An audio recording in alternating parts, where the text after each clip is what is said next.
Les amis, bonjour à toutes et à tous et bienvenue pour cette toute nouvelle vidéo débrief de ce tout premier match de Coupe du Monde des clubs Real Madrid Al Hilal, la première de Xabi Alonso et de nouvelles recrues comme Trent Alexander-Arnold et Dean Huijsen et oulala les gars, oulala je m'attendais pas à ça. Bon évidemment qu'il faut se calmer, c'est le premier match d'Alonso, c'est le premier match de cette nouvelle saison parce que je compte quand même cette Coupe du Monde des clubs comme une compétition du nouvel ère. Alonso ne peut pas tout changer en l'espace de quelques minutes. Hein. Un match, tu ne peux pas tout changer. Mais il y a quand même des points qui me dérangent. Voilà, il y a quand même pas mal de points qui me dérangent. On va essayer de débriefer ce match. Mais tout d'abord, quelle belle équipe d'Al Hilal. Quelle belle équipe d'Al Hilal. J'ai vu une équipe. Franchement, ceux qui se moquent. Et honnêtement, ceux qui se moquent de la Ligue saoudienne, il faudra m'expliquer comment on peut se moquer du championnat saoudien. Parce que l'intensité d'une équipe comme Al Hilal, alors imaginez les autres équipes saoudiennes. En tout cas, une très belle équipe. Inzaghi qui a, contrairement à Alonso, directement on a senti sa patte. Une équipe qui est combative, qui met beaucoup d'intensité. Très intéressant. Donc c'est une équipe qui prend une très belle option pour les huitièmes de finale. Puisqu'ils prennent un point contre le Real Madrid et ils jouent encore Pachuca et Salzbourg. Alors ce Real Madrid, dès le début du match, les minutes avancent et je me dis, où est le pressing? Où est le fameux pressing que nous a promis Alonso? Évidemment qu'un pressing, ça ne se met pas en 2 minutes. Mais j'aurais quand même aimé voir une équipe un peu plus, comment dire, avec un peu plus de réaction, avec un peu plus de hargne, de rock'n'roll, comme l'a dit Alonso hier en conférence de presse. Je n'ai pas vu une équipe rock'n'roll aujourd'hui. Je n'ai pas vu une équipe qui dansait, une équipe qui était fluide. Au contraire, c'était très très compliqué. Une défense Huijsen, Raúl Asensio, parfois agressive. Du côté d'Asensio, je voyais un Asensio qui était à des moments agressif. D'ailleurs, il l'a changé à la mi-temps pour cela, puisqu'il a provoqué un penalty qui a été d'ailleurs transformé, but un partout. Et tu as Huijsen qui était un peu désorienté, mais c'est totalement normal, c'est une nouvelle défense. Il faut du temps pour s'adapter, etc. etc.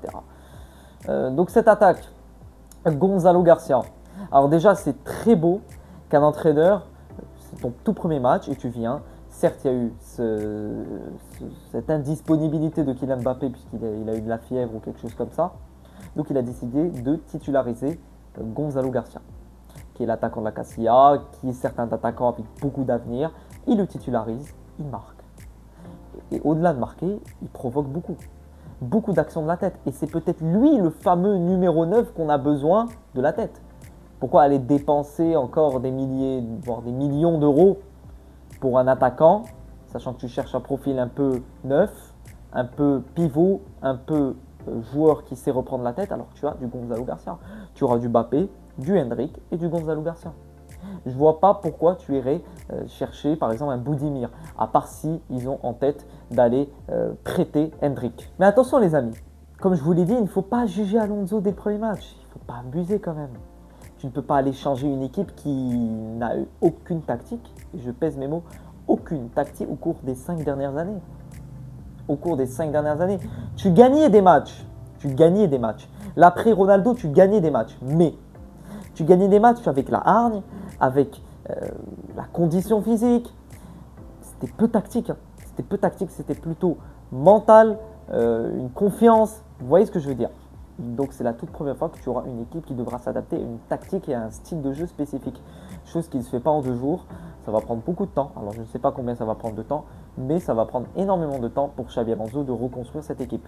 Trent Alexander-Arnold, il a eu du mal. Il a eu beaucoup de mal défensivement. Voilà, comme on s'attendait à ce qu'il ne soit pas un latéral de top niveau défensif, mais on s'attendait quand même à un latéral beaucoup plus offensif. Alors certes, il y a le facteur de la chaleur, les facteurs de… voilà, une équipe qui a encore, on va dire, les traces de cette saison 2024-2025 qui était abominable. J'ai eu l'impression en première mi-temps de voir le Real 2024-2025. J'avais cette impression-là et j'avais très peur de revoir encore cette équipe qui n'avait aucune créativité, aucune prise de décision, prise de risque vraiment réfléchie, quelque chose qui mènerait à une réelle action de but. Je n'avais toujours pas vu ça. Et je pense que ce changement de Güler, certes, qui a fait une bonne entrée, qui essayait de faire quelque chose, mais on ne va pas se mentir, voilà, il a apporté quelque chose à cette équipe, mais ce n'était pas suffisant. Mais on sent qu'il y a eu quand même des choses qui ont bougé avec l'entrée de Güler, l'entrée de Brahim Diaz un peu plus tard au cours de ce match. Donc voilà, un milieu de terrain, Bellingham, Tchouaméni, Valverde. Bellingham un cran plus bas, j'ai pas trop aimé. J'ai pas trop aimé ce match d'un Bellingham un cran plus bas. Je me demande même si ce sera son poste cette saison. Parce que le voir comme ça, c'est un peu bridé. Voilà, j'aime pas trop voir Bellingham comme ça. En manque de ses capacités, limité un petit peu, même beaucoup, j'ai envie de dire. Un Tchouaméni, mine de rien, quand il a été replacé en défense centrale, j'ai trouvé un Tchouaméni solide, très très solide même. Mais j'ai envie de revenir sur un gardien qui m'a écœuré et qui est un gardien de mon équipe nationale, mon pays, Bounou. Il a fait un match héroïque parce que oui, sur ce penalty, alors qui d'ailleurs, on va revenir sur ce penalty, parce que oui, je sais que vous allez me sauter dessus, péno ou pas péno. Alors honnêtement, quand tu vois le joueur d'Al Hilal, tu te dis, le joueur a la volonté de protéger son ballon, de jouer son action et de ne pas faire mal à Fran Garcia. Donc pour moi, c'était quand même un petit peu sévère de donner penalty. Après, voilà, le penalty a été arrêté. Le penalty a été arrêté par Bounou qui a fait un super arrêt. Il part du bon côté, magnifique. Et au-delà de ça, l'arrêt sur la tête de Fran Garcia, de Gonzalo Garcia, franchement, il faut la faire. C'est un arrêt très très compliqué à faire pour un gardien de but. Tu as eu Xabi Alonso qui a commencé ce match sur un 4-3-3.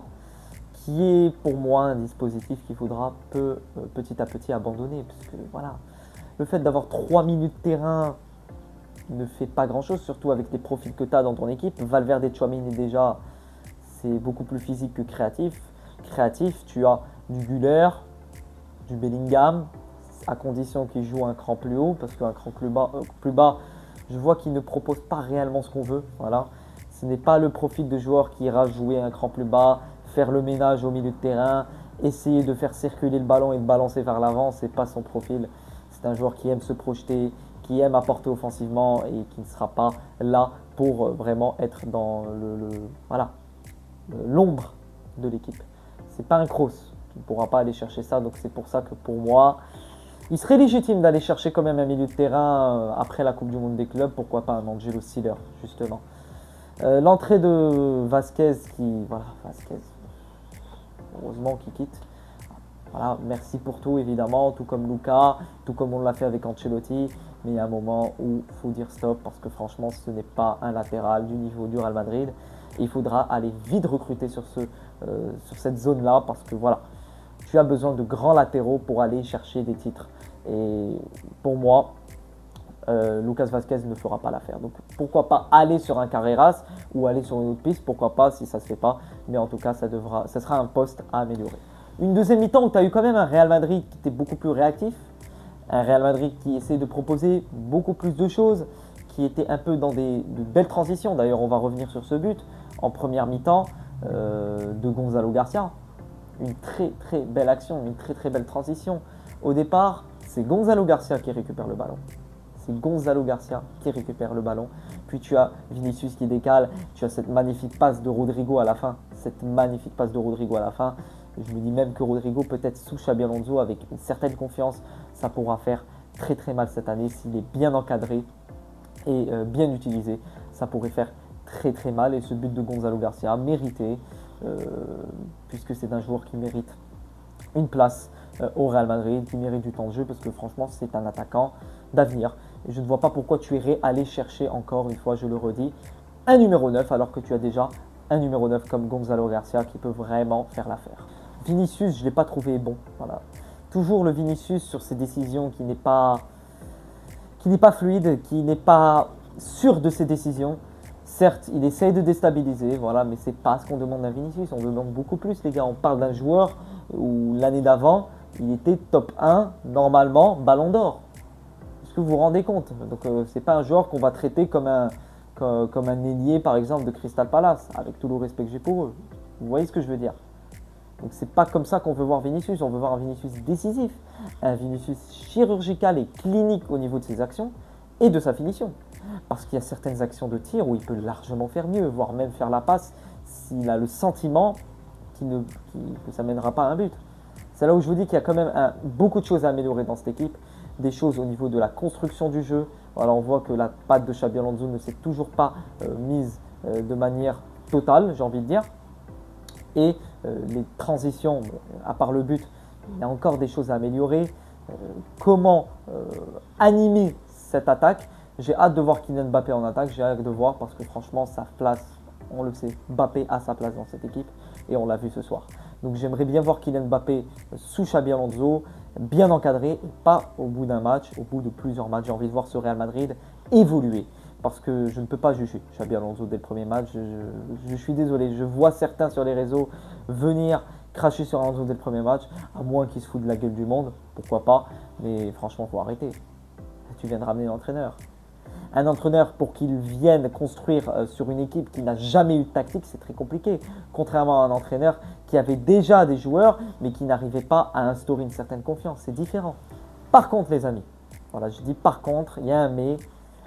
J'avais l'impression de voir ce Real Madrid au début de la saison dernière en termes d'animation. Je me rappelle le match face à Mallorca et même face à l'Atalanta, où tu n'arrivais pas à trouver une équipe qui animait offensivement, qui ne se trouvait pas. Et j'ai bien peur que ça sera compliqué. J'ai bien peur qu'il y a une place de trop dans cette attaque et qu'il faudra vendre. Dans tous les cas, il faudra vendre quelqu'un. Moi, je vous dis que normalement, si tu vas avoir un équilibre, c'est soit Vinicius, soit Rodrigo qui devra partir. Alors Vinicius, on sait qu'il est pistonné, on sait qu'il a une place importante au club, de par ce qu'il a fait, de par ce qu'il a montré au club, les buts en finale de Ligue des Champions, le parcours avec Benzema, etc. Je ne vais pas vous refaire l'histoire. Donc s'il y a un joueur qui devrait partir, c'est Rodrigo, même si pour moi, c'est de loin le joueur le plus, voilà, c'est le joueur le plus intéressant. C'est le joueur qui provoque, c'est le joueur qui est l'un des plus talentueux de l'équipe, si ce n'est le plus talentueux en termes de technique, en termes d'idées, en termes de génie. Voilà, très réactif Rodrigo. Il arrive à savoir ce qu'il veut faire très rapidement. Ce match en tout cas aura été compliqué. Bravo à El Hilal.